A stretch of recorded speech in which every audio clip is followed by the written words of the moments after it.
వీక్షకులందరికీ నమస్కారం. అందరికీ నూతన ఆంగ్ల సంవత్సర శుభాకాంక్షలు. చాలామందికి క్యూరియాసిటీ ఉంటుంది, వచ్చే సంవత్సరం గ్రహగతుల్లో ఏమైనా మార్పులు ఉన్నాయా? అసలు నిజానికి క్యూరియాసిటీ ఉన్నా లేకపోయినా తెలుసుకోవాల్సినటువంటి విషయం ఏంటి అంటే గ్రహగతులు ఎలా ఉన్నాయి. ఈ దీర్ఘ సంచార గ్రహాలను బట్టి చూసేటువంటి ఈ సంవత్సర ఫలితాల్లో ఈ 2025వ సంవత్సరం జనవరి 1వ తారీఖు నుండి డిసెంబర్ 31 వరకు ఏ గ్రహాల తాలూకు అనుకూలత, ఏ గ్రహాల తాలూకు ప్రతికూలత మన మీద ఉంది అని తెలుసుకోవడం ద్వారా ఒక నిర్దిష్టమైనటువంటి ఒక ఆలోచన వస్తుంది. పలానా గ్రహం మనకు అనుకూలంగా ఉంది, పలానాది ప్రతికూలంగా ఉంది అని ఒక ఇయర్ని ప్లాన్ చేసుకోవచ్చు. ఉదాహరణకి గురువు అనుకూలంగా ఉన్నట్టయితే ఆ సంవత్సరంలో నూతన వస్తువులు, వాహనాదులు, ఉద్యోగంలో ఎదుగుదల, లేదా ఏదైనా ఇల్లు కట్టుకోవడము, సంతానం కలగడం, వివాహాది శుభకార్యక్రమాలు జరగడం, ఇటువంటి వాటి మీద ఎక్కువ ప్రభావాన్ని చూపిస్తారు.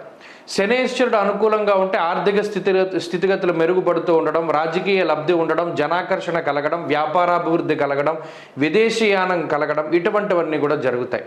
రాహుకేతువుల అనుకూలత వల్ల కూడా చాలా రకాలైనటువంటి సమస్యలు, అటు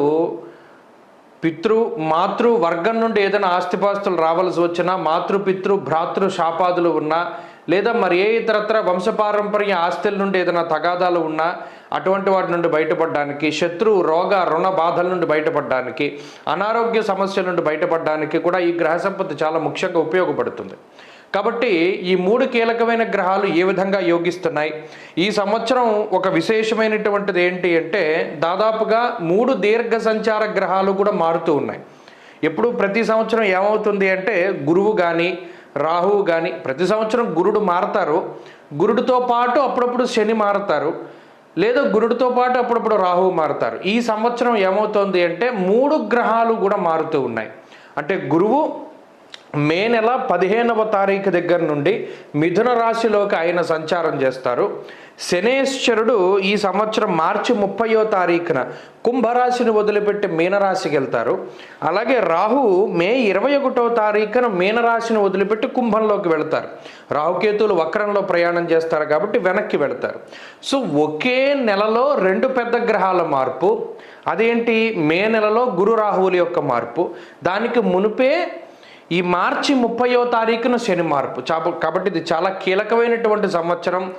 చాలా గ్రహగతుల్లో మార్పులు, 3 గ్రహాల్లోనూ దీర్ఘ సంచార గ్రహాలు అంటే రాహుకేతువులు అంటే 2 కింద లెక్కేసుకుంటే 4 గ్రహాలు. ఈ క్రియాశీలకమైనటువంటి మార్పుల్లో లాభపడేటువంటి రాశుల్లో మీ రాశి ఉందా లేదా అనేటువంటిది మనం తెలుసుకుందాం. వీక్షకులందరికీ నమస్కారం. వృషభ రాశి వారికి 2025వ సంవత్సరం ఏ రకమైనటువంటి ఫలితాలను ఇవ్వబోతూ ఉన్నది.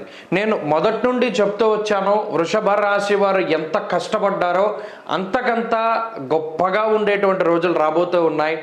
ఏదో ఒక సంవత్సరం పరిపూర్ణంగా వీరు మిగతా అందరి మీద ఆధిపత్యాన్ని చూపిస్తారని గతంలో నేను చెప్పాను.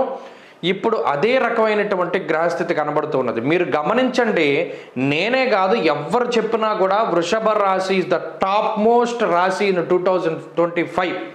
2025వ సంవత్సరంలో వృషభ రాశి వారు మిగిలిన అన్ని రాశుల మీద పరిపూర్ణమైనటువంటి చక్కటి ఇంపాక్ట్ని కలగజేస్తారు. వీళ్ళు డామినేటివ్గా ఉంటారు.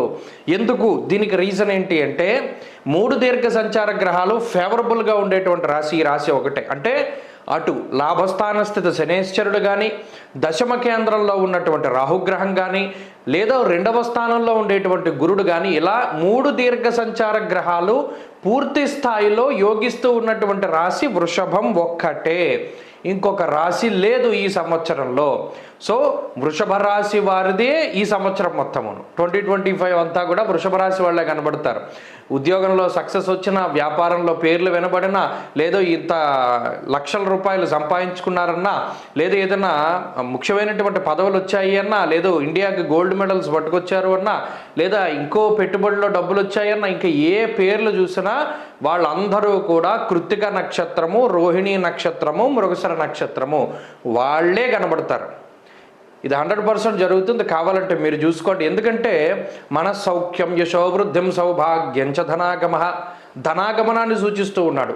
గురుగ్రహం 2వ స్థానంలో మే 15వ తారీఖు దాటిన తర్వాత నుండి పూర్తి గురుబలం తోటి సౌభాగ్యంచ ధనాగమ అంటే ఎవరికైనా వివాహాది శుభకార్యక్రమాలు జరగాలి అన్నా, సంతానం కలగాలి అన్నా, వంశవృద్ధి కలగాలి అన్నా, లేదా వస్తువులు, వాహనాలు, ఇళ్ళు ఇటువంటి వాటిని కొనుగోలు చేయాలి అన్నా, ఇటువంటి వాటిన్నిటికీ గురుడు కారకత్వాన్ని వహిస్తూ ఆయన శుభ ఫలితాన్ని ఇస్తారు.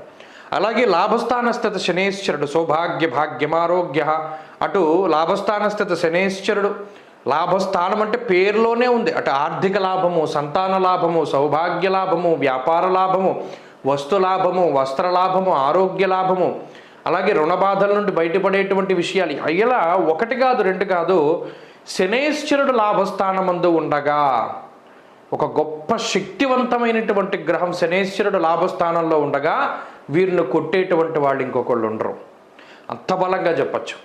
దశమంలో రాహు ఉండడం, దశమ స్థానస్థిత రాహు, అందులోనూ ఉపచయయుక్తమైనటువంటి రాహుగ్రహం కేంద్ర స్థానంలో ఉండడం వల్ల వృషభ రాశి వారికి అది ఎనలేనటువంటి యోగాన్ని కలగజేస్తుంది. ఇలా ఒకటి కాదు రెండు కాదు, అన్ని దీర్ఘ సంచార గ్రహాలు ఈ రాశికి ఫేవర్గా ఉండడం వల్ల మొట్టమొదటిది వెల్త్ అంటే ఈ ఆర్థిక సంబంధమైనటువంటి విషయాల్లో ఈ రాశి వారు ఈ సంవత్సరం చాలా ఎక్కువగా వారు ఆర్థికంగా స్థిరపడడానికి అవకాశం ఉంటుంది. వృషభ రాశి వారికి ఎవరికి ఉద్యోగం లేదండి, ఉద్యోగంలో చాలా సమస్యలు ఉన్నాయి, ఒక స్థిరమైన ఉద్యోగం దొరకట్లేదు, ఈ సంవత్సరం దొరుకుతుంది. ఉద్యోగంలో స్థిరత్వం ఏర్పడుతుంది. ఎవరైనా కాంట్రాక్ట్ ఉద్యోగాలు చేసుకుంటే గవర్నమెంట్లో పర్మనెంట్ అవుతాయి. ఉద్యోగ పరంగా కానీ వ్యాపార పరంగా కానీ క్రియాశీలకమైనటువంటి శక్తిగా ఎదిగి ఒక పదవీ యోగాన్ని వాళ్ళు సంపాదించుకునేటువంటి పరిస్థితులు ఉన్నాయి. ప్రభుత్వ పరంగా పదవులు రావడం, లేదా ఉన్నతమైనటువంటి శాఖల్లో పనిచేసేటువంటి వారికి అత్యున్నతమైనటువంటి పురస్కారాలు లభించడం, అలాగే ఇంటా బయట అటు కుటుంబ సభ్యుల దగ్గర బయట వాళ్ళ దగ్గర ఎనలేనటువంటి పేరు ప్రఖ్యాతలు ఇవన్నీ కూడా ఈ రాశి వారికి వస్తాయి. రెండో స్థానంలో గురుడు ఉన్నారు, అది మణిర్ముక్త ఫలం స్వర్ణం రత్నధాతుకదంబకం యానికానిచ సర్వాణి ధనస్థానాద్వినిర్ణయ. మణులు, మాణిక్యాలు, రత్నాలు, వైఢూర్యాలు ఈ స్థానానికి సంబంధించినటువంటి వాటిలో గురుడు సంచారం చేస్తూ ఉన్నారు. ముఖస్థానము, నేత్రస్థానము, కుటుంబ స్థానము, వాక్స్థానమందు గురుడు సంచారం చేస్తూ ఉన్నారు. ఆయా కారకుడు గురుడు. యజన కీర్తి గృహకాంచన పుత్రవస్త్ర అశ్వాదికారకో గురుహు.